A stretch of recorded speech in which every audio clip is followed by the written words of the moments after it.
రైతుల ముసుగులో వైఎస్ఆర్ కాంగ్రెస్ పార్టీ కార్యకర్తలు వచ్చి రాజకీయం చేయాలంటే మాత్రం కబద్దార్ జాగ్రత్తగా ఉండండి. మర్యాదగా చెప్తున్నా.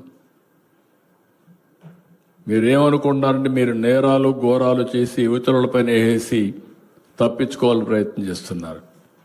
ఎంత నీచంగా ఉన్నారంటే వాళ్ళు చూస్తే వీళ్ళు మనుషుల పశువుల మనం చెప్పలేని పరిస్థితి. కుప్పంలో మొన్నే నేను ఇనాగ్రేట్ చేశాను. నేను అక్కడి నుంచి రాకమునిపే నేను వెళ్ళిపోతాను, నీళ్లు రావు అని మాట్లాడే పరిస్థితి వచ్చారు. ఒక పంపు 3 గంటలు టెక్నికల్ ప్రాబ్లం వచ్చింది. ఇమ్మీడియట్గా పంపుని రీప్లేస్ చేశారు. ఇప్పుడు కూడా పెడుతున్నారు.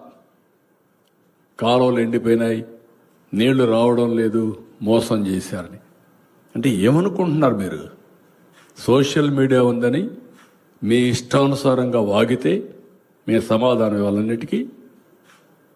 అలాంటి వాళ్ళని ఏం చేయాలనో పగడ్బందీగా ఆలోచిస్తాం.